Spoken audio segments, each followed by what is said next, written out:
So, good morning, good afternoon, good evening. So, Diana Pudko, I'm back again.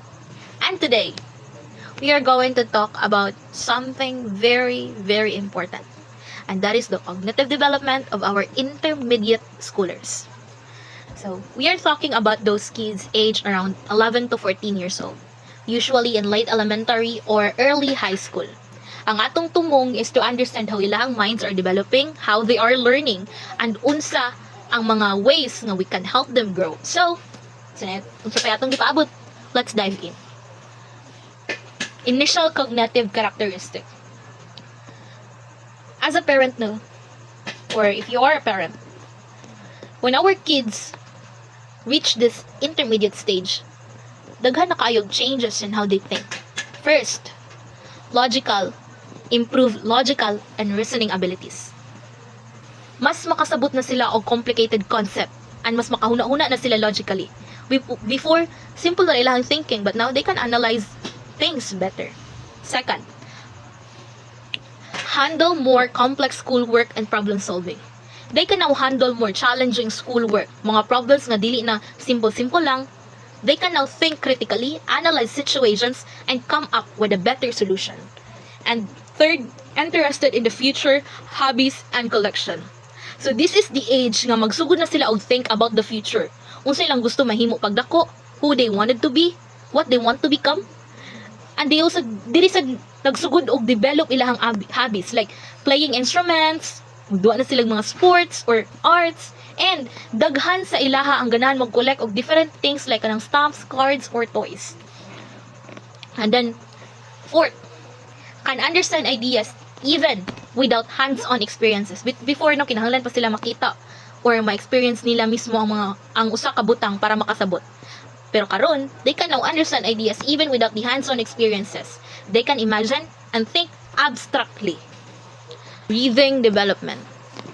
Reading development is one area nga grabe kayong improvement ani nila nga stage. First, they enter the reading to learn stage. Dili na lang kay nagkat-on sila og basa, but they are now reading to learn.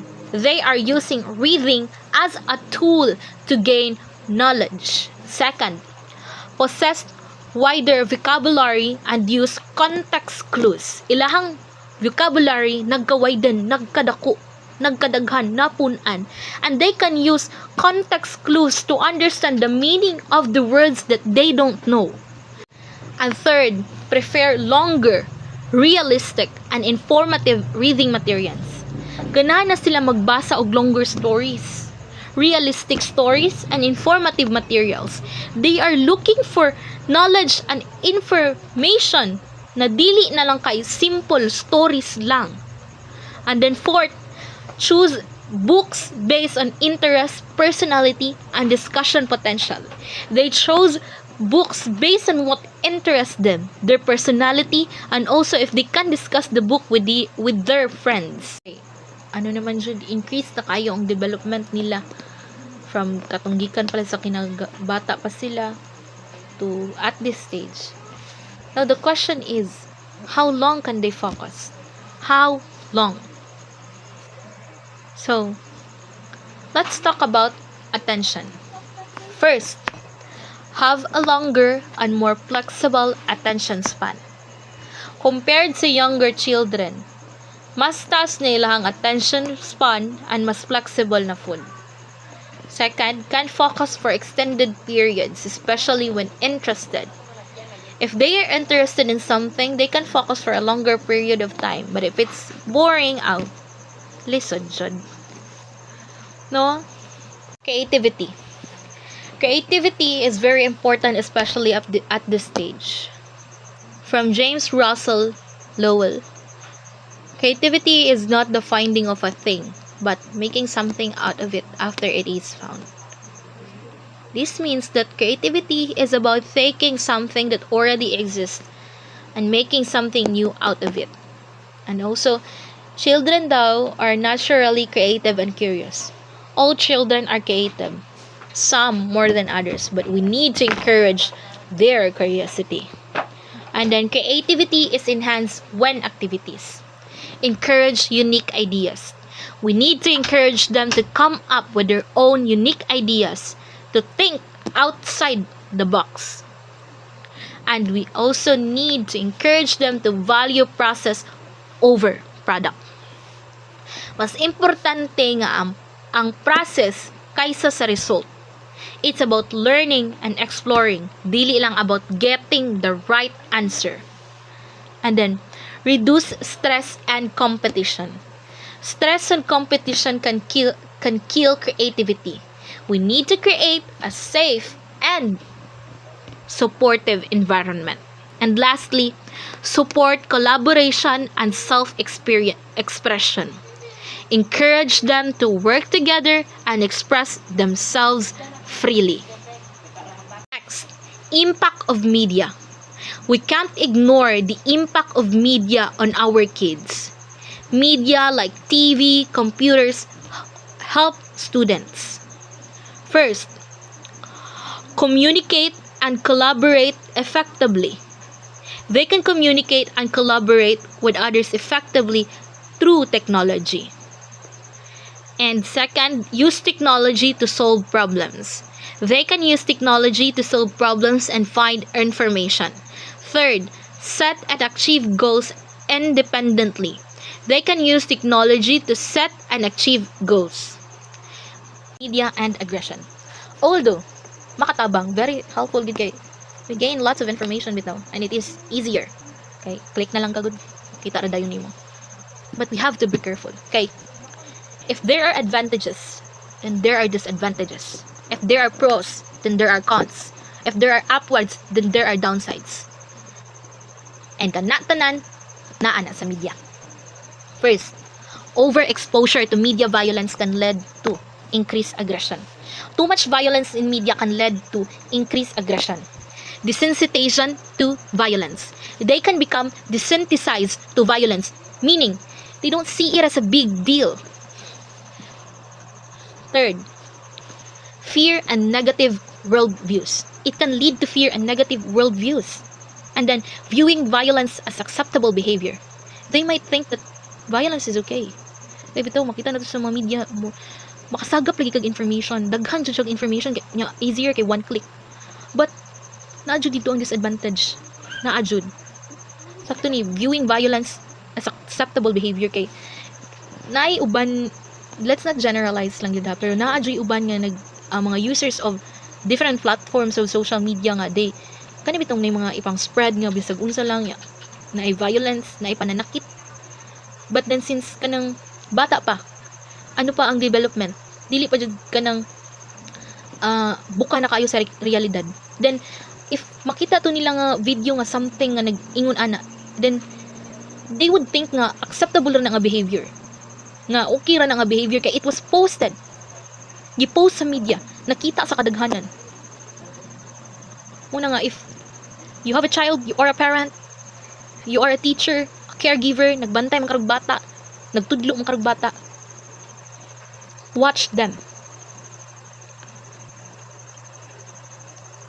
Dili lang kayo pasagdaan ra nimo sila nga mag-islit, mag-click-click ng social media. Dili lang kayo ingon ana. Bata na sila.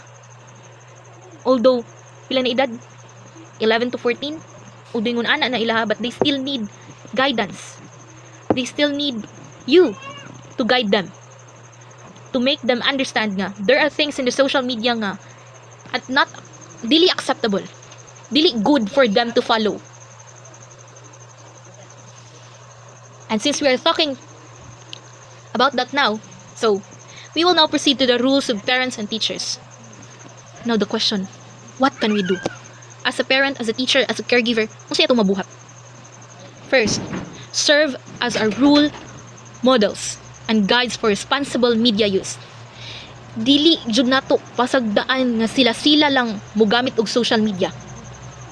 Dili nato pasagdaan nga pataka lang sila tuplok sa social media. We need to be a good role models when it comes to using media. Guide them, tanawa sila, tudloi sila, pasabta sila. And the next, help children balance technology with real world interaction. So, since Dili lang sad ingon nga pasagdaan na lang sa nimo sila nga media na lang nga media, technology na lang nga technology, gadgets na lang nga gadgets, and they had often forgotten about the real world interaction. We need to help them to balance technology with real world activities like playing outside. Let them play outside. Let them be children again. Spending time with family. Importante jud nga naibanding sa pamilya. And then doing hobbies. In that way, ma-reduce na to ilang paggamit sa technology, mas balanced. Tagaan nilang importansya ang paggamit sa technology, and then ang pakig-interact sa gawas. Pakig-socialize sa gawas. Pangitag information sa gawas without the usage of the media or the technology. Ingon ana. And then, implications for childcare, education, and parenting. So, what does all of this mean for us? Kung sige, pasabot ani para sa atua. First, recognize varying intelligence profiles. Ingon ako ganina, ang mga bata na sila lain-lain nga profile. So, we need to recognize their individual strengths and weakness. Let's not be unfair. Let's be fair. Let us recognize each one of them. Dili kay kani siya maayo, di lang kumukuha na niya. No. If you are a teacher, if you are a parent, recognize them. Dili lang kaingon niya, di man sila kayo kabalo, dili na lang sa nato sila. Pasagdaan na lang sa nato sila. If you're an educator, kanang caregiver man karon, parent man karon, recognize your child. Sabta sila. Give them time to analyze or to help them overcome their weakness and find their strengths. Do not just neglect them. And then second, support curiosity and learning through exploration. As a child care, as an educator, as a parent, we need to support their curiosity and encourage them to explore new things. Nanagi na siya. Support your child. Suportahi ang bata nga imong gibantayan, suportahi ang bata nga imong gitudluan. Let them explore with your guidance. Nalagyan po guidance nimo. Support them. Believe in them. Kaya in that way, makita nila nga naag yung nagtuo sa ilaha. And along the way, makakontribute sa ilahang development, sa ilahang growth. And then, lastly, we have provide safe, encouraging environment for growth and discovery. As a child care, a caregiver, an educator, a teacher, or a parent, we need to create a safe and encouraging environment where they can grow and discover their tale. Ayaw sila ibutang sa sitwasyon nga puro na lang gubot, chaotic, trouble. Create a safe and encouraging environment for them. Pagbuhat og environment na safe ug ma-encourage bitaw sila para mag-grow and then ma-discover nila ang tale. Ayaw sila